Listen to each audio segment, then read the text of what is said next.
ಒಂದು ಮಿಷಿನ್ ಯಾನು ಒಂಜು ವಾರ ಇಂಚೆ ಉತ್ತುಂಡ ಎನ್ನ ಬಂಜು ಪೂರ ಕಮ್ಮಿ ಆಪುಂಡು ಆಹಾ ಎಂಚ ಎಡ್ಡೆ ಉಂಡು ಮನೆ ಕೋಡೆ ಎಂಕಲ್ಲ ಮಧ್ಯಾಹ್ನ ಲಡೆಯಂಡತೆ ಅಂದೆ ಹೌದಾಯ್ಗ ನಾ ಪೊಪ್ಪಗ ಕಾಲ್ ಮಲ್ತೆ ಕಂಪ್ಲೇಂಟ್ ಮಲ್ತೀನಿ ನೀರು ಅವ್ವ ಅವು ಇಡಬಲ ಮೊಕ್ಕದ ಸಿಂಗಾರಿ ಮೂಲ ಉಂತಲ್ಲ ಅವು ಏನ ಗೊತ್ತುಂಟಾ ಒಂದು ಸಪೋರ್ಟ್ ಕೈಕ್ ದೀವರ ಇತ್ತ ನಮ್ಮ ಇಲ್ಲಡು ಮೊರನೆ ಫ್ರಿಡ್ಜ್ ಹಾಳಾತಿನತೆ ಏರೇ ಕಾಲ್ ಮಲ್ತೀನಿ ನಾನು ಹರ್ಷ ಶೋರೂಮ್ ಮಲ್ತಿನತೆ ಐಟ್ ಬೊಕ್ಕ ಮೊರನೆ ಎಸಿ ಕಂಪ್ಲೇಂಟ್ ಆಂಡತೆ ಅವು ಎಸಿ ಶೋರೂಮ್ ಕಾಲ್ ಮಲ್ತಿನತೆ ಪಕ್ಕ ನಮ್ಮ ಫ್ರಿಡ್ಜ್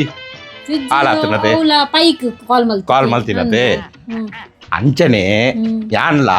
ಎನ್ನ ಬುಡದಿ ಸರಿ ಇಜ್ಜಿಂಡ ಏರೇ ಕಾಲ್ ಮಲ್ಪೊಡು ಪೊಪ್ಪಗೆ ಅವೇ ನಾ ಮಲ್ತೀನಿ ಗೊತ್ತಾಗತ್ತಾ ಕಂಪನಿ ಪ್ರಾಡಕ್ಟ್ ಇದು ಇನ್ನು ಅಮ್ಮ ಬಗ್ಗೆ ನಾನು ಕಾಲ್ ಮಲ್ತೀನಿ ಇತ್ತಾವ ಪ್ರಾಬ್ಲಮ್ ಸರಿ ಆಪುನು ಅಂತ ದಿನ ಅವ ಹೋದ್ ರೋಟಿ ಮಲ್ಪಲ ಪೋಲ ಓ ಇಂಚಿನ ಅವಸ್ಥೆ ಮಾರೆ